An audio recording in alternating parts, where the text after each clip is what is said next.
Hello guys, welcome back to my channel. I'm happy to see you here. Today I'll tell you about my work experience in Russia. Guys, I've been working as a school psychologist at the public school already for 1 month, and I have a lot to talk to you about because this month was full of different crazy challenges for me, of different horrible things, and to be honest, I even didn't expect that I would face something like that, but you will learn everything slowly.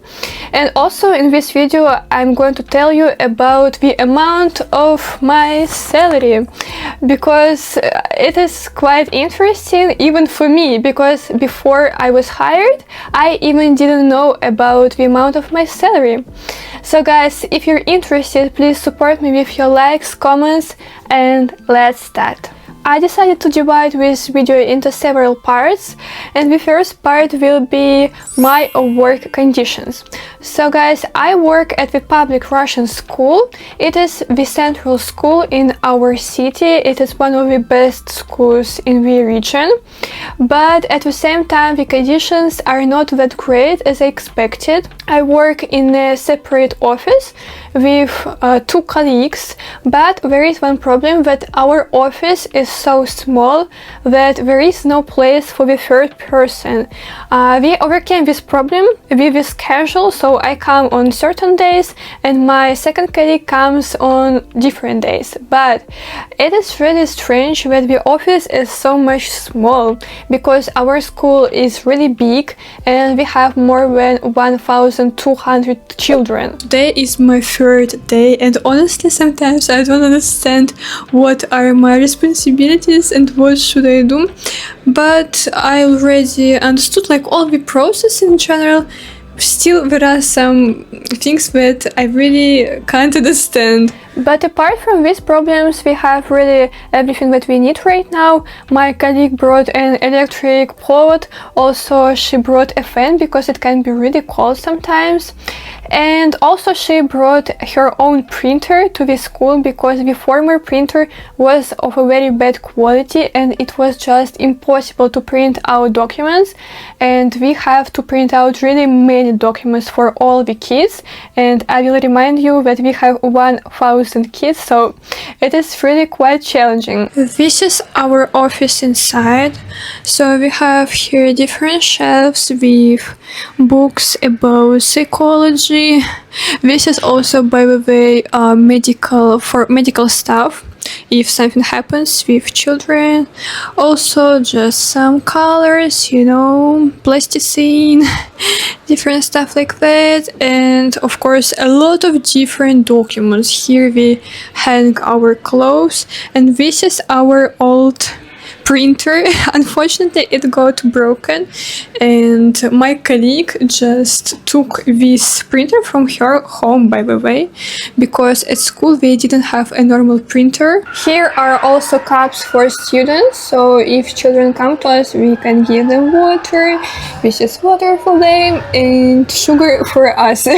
This is my working place. It's a little bit messy, but not that much. So my computer, laptop, school gave me a laptop. Electronic teapot. It is also not school. It is of my colleague as well. I have my yogurt with strawberry tea. What else? And here we have this kind of place for different posters, but we need to bring more posters. These are just some psychological things, you know, about emotions. And yeah, pay attention to the view. The view is really nice. So this is the school, and also a church there. The second part of the story will be devoted to my first working days, and guys, in the beginning everything was really okay. I didn't do much. I was just printing out some documents, I was talking to kids, to teachers, I just was putting ticks on the computer, you know, and really everything was very smooth. But after some time I started feeling some kind of a pressure and some kind of a tension between me and my colleagues. And it was my very big mistake that I started taking this relationship between us very seriously. Yes, I'm that kind of a person, a little bit naive, and I wanted to build this kind of connection between us, like between friends, but it turned out to be really not correct, because at work you have to speak to people just like to colleagues and nothing else, you know, only business. And in the third part I will tell you about my salary. I think it is the most interesting for you, right? So guys, at first I want to say that the salary at Russian public schools is really very low, especially in regions. In Moscow the situation is much better, and in St. Petersburg, but in small cities, in just provincial Russia, the salaries are very low. Really, and that's why the principal of the school even didn't tell me the amount of my salary before I was hired, because I think that he was afraid that I would leave the job and I wouldn't accept it. So yeah, I will tell you right now all the numbers, and I will show you this certificate with the amount of my salary. So guys, this is my salary list or certificate. I by the way don't know how it is called. And you can see the official amount of my salary. It is 11,100. But of course we have taxes. Tax is 2,300 rubles. So overall, officially, I got 9,800 rubles. Also, I was sick for 2 days, and for 2 days they paid me 976 rubles. When you're sick, you also get some money, but it is usually a little bit less. And overall, you can see also the amount of money, 15,900 rubles. This is what I got per 1 month. And you will ask me, guys, why you got 15,000, almost 16,000, if your official salary is like 9,000. And guys, I got really very great premium. So my premium was 8,500 rubles, which is really crazy. It is almost like my official salary if you compare it. And I even don't know why it is so big, but it was a great surprise for me. And overall, my salary is 15,900 rubles. As you see, my salary is not that big, even with premium, but I work part-time. I work 18 hours per week, and if you want to work full-time, you will have to spend 36 hours per week, and your salary will be around 30,000 rubles, but at our school. And guys, I will tell you more of that. At our schools of Russia, people get even less money. I have some acquaintances, and they say that they work full-time as teachers, and their salary is about 20,000 rubles. So they just don't get premium. As you see, it is really very little money, and honestly, I don't know how to survive on it. I think it is impossible. And usually teachers at public Russian schools just take extra hours in order to get more money, so they have to get really a lot of work, you know.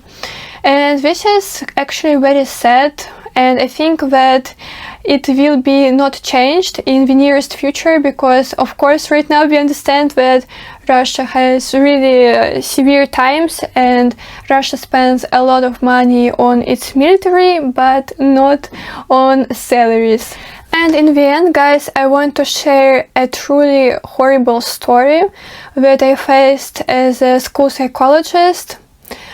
It is very difficult to talk about it, guys, and I'm not even sure if I can share it with you, but I will not tell you anything, like any information about this person, any information about my school.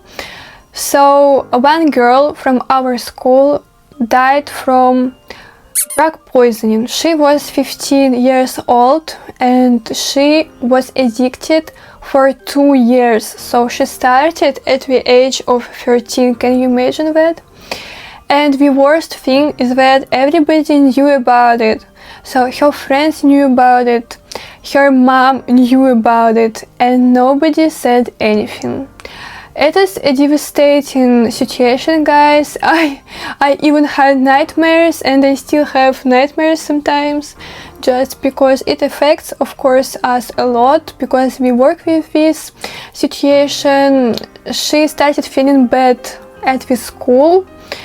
She has some kind of paranoia. After that, she was hospitalized, and she was in a medical coma for some time, and after some time, after like 2 days, she passed away. It was so horrible. After that, guys, we started talking with the police, with all of these protests.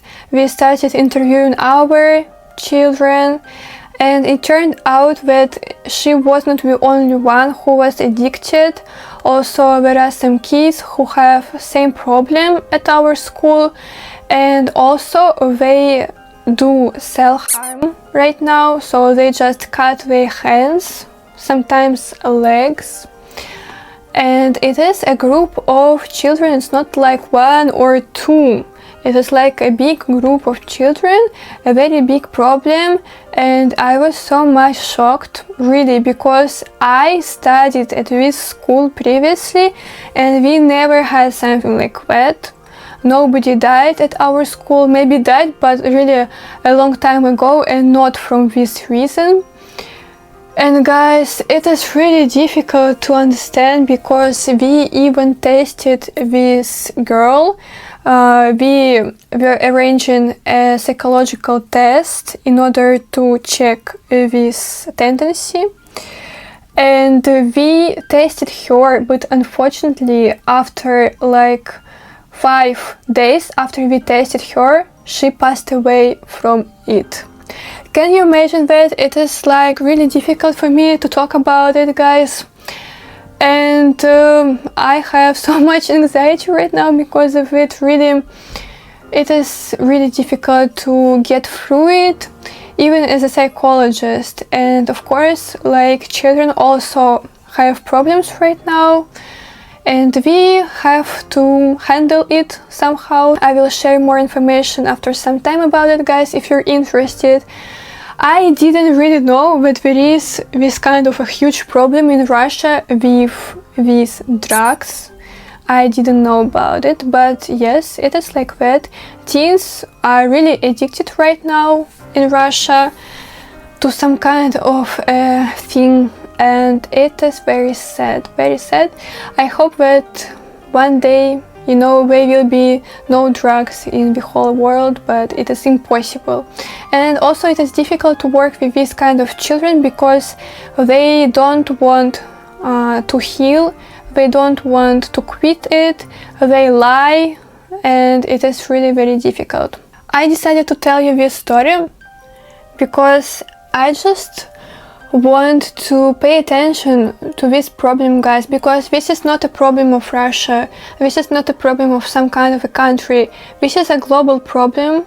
And unfortunately, really, teens get addicted at a very young age. At the age of 12, 13, they already start taking drugs.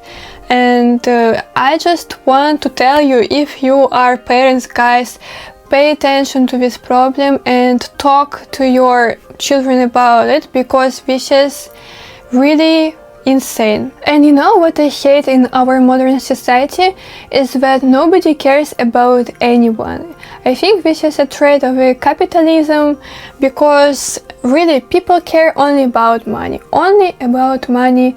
and teens just get addicted, they die, they have problems with health, not because they are bad, just because some people want to earn money on them.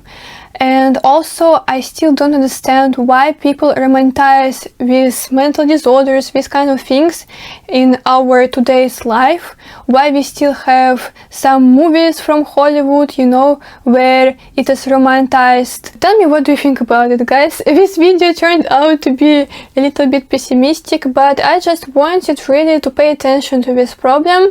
So I will be happy to read your comments.